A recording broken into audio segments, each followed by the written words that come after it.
Silent. Anything you say can or will be used against you, sir. Yes, sir. On March 28, 2025, an officer was in the process of serving a capital murder warrant on a suspect in Harris County, Texas. While conducting a felony stop, the defendant, who was identified by his Texas ID card, pulled up on the officer's perimeter, got out of their motor vehicle, and began walking to the residence where the murder suspect was. The officer's supervisor ordered the defendant to stop and stay right there. The defendant refused and continued to ignore officers while walking towards the residence. The officer's supervisor ordered the defendant to step back multiple times and then grabbed the defendant and took him to the ground. Him? Yes, Your Honor. Was he the capital murder suspect? No, Your Honor. I live there. Stop. Oh, sorry. I believe that they were in the process of serving a warrant on someone else at the residence, and that's when they came in contact with the defendant. Ordered him to stop. He refused to stop going towards the residence, Your Honor.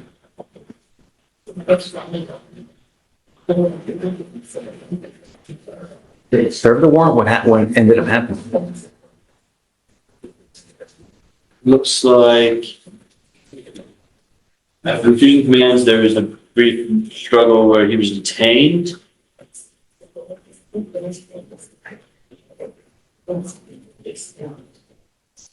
Was the murder suspect there? I'm not sure, Your Honor. It does not say. I have no further facts that show if the warrant was service was complete on the warrant or not, Your Honor, or completed at the time. I just believe that they were in the process and believed him to be at the residence, and that's when this incident occurred.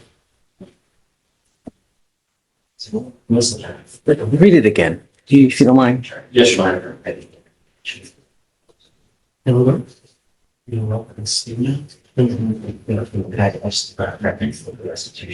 On March 28, 2025, the law enforcement officer and Squad 5 of the Houston Police Department's Gang Division served a capital murder warrant for a suspect observed inside a truck at a nearby residence. While conducting a felony stop, the defendant, who is identified by his Texas... The court starts off very serious. The judge tells a man he's charged with interfering with a police officer and could go to jail or pay a big fine. The man keeps saying, "Yes, sir," but it's clear he doesn't fully understand how serious this is. Right away, you can feel that this case is already in trouble. ID card, pulled up on the perimeter, got out of the vehicle, walked to the sidewalk, and began walking to the residence where the murder suspect was.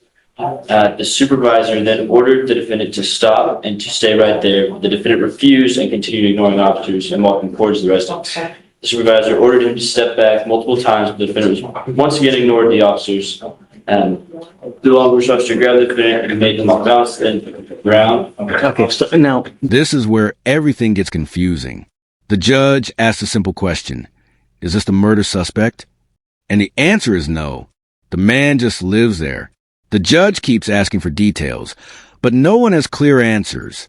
You can literally hear the story falling apart as the court gets more awkward. But when you first started, you said they were going to a capital murder suspect in a car. Yes, Your Honor. That's what. So I was originally reading the summary. I'm going straight from the gems down, Your Honor.